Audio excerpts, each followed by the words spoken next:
Welcome to this week's MBN News Show. I'm Drake Brunswick here with Ian Reynolds, and the first segment we're going to look at is drone footage from Red Willow Lake.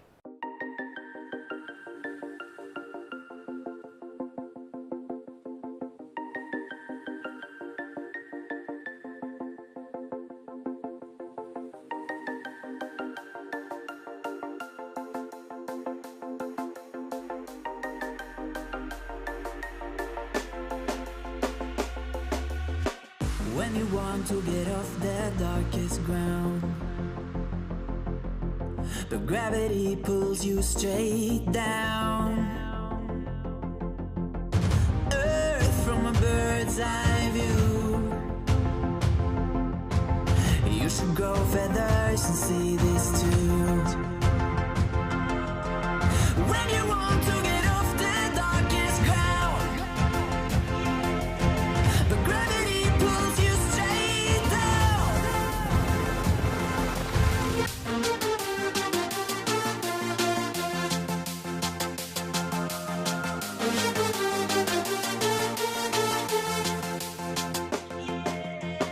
When you want to get off the darkest ground, but gravity pulls you straight down.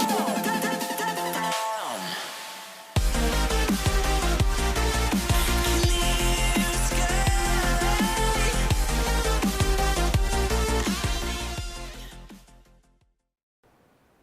Now we'll go to Davin Brunswick and Paul Stoney for the local and national news. In national news, President Trump arrived in Vietnam on Tuesday to discuss denuclearization with North Korea's leader Kim Jong-un. The meeting was made after both sides agreed that not much was accomplished at the last summit. At the last meeting, they ended up settling that North Korea would stop its nuclear testing and the Americans would stop doing military exercises with the South. When the summit is over, we will be back to report on what they have agreed upon. In other news, Patriots owner Robert Kraft was charged with soliciting prostitution at a Florida spa hours before the Patriots played at the AFC Championship game.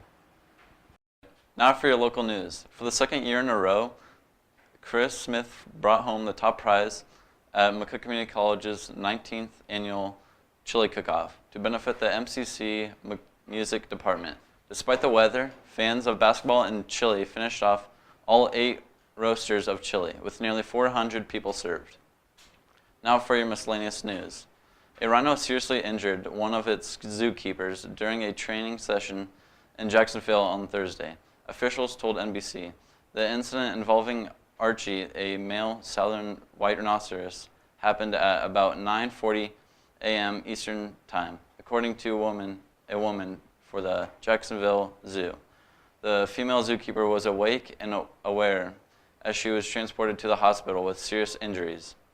Jacksonville Fire spokeswoman Tom Francis told WTLV her condition wasn't immediately known.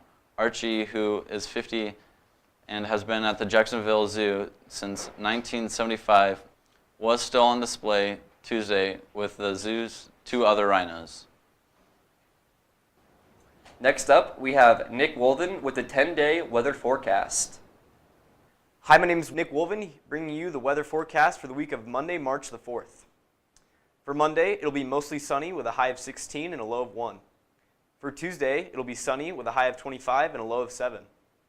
For Wednesday, it'll be mostly cloudy with a high of 31 and a low of 13. For Thursday, it'll be mostly cloudy with a high of 32 and a low of 13. Friday will also be mostly cloudy with a high of 29 and a low of 14. And finally, on Saturday, it'll be partly snowy with a high of 26 and a low of 10. This has been your weather broadcast from McCook Bison TV. Next up, we have our sports segment produced by Landon Town and Ethan Hicks, showing the results of all sports and clubs and the upcoming events. Hi, I'm Landon Town, and I'm here with McCook Bison TV, and this is your sports segment. For wrestling and basketball, the season is over for the year. Congratulations on them and their accomplishments, and we will be back with track and field. And now on to Ethan Hicks for your swim and dive. I'm Ethan Hicks, and these are your swim and dive results. State swim and dive were held at the Venny Sports Center in Lincoln. The swim and dive results. For the girls 200-yard medley relay, with a place of 27th with a time of 2 minutes and 1 second with a team of Becca Tietz, Molly Tate, Laura Schmidt, and Candace Coleman. For the boys 100-yard breaststroke with a place of 32nd and a time of 1 minute and 6 is Eric Graff.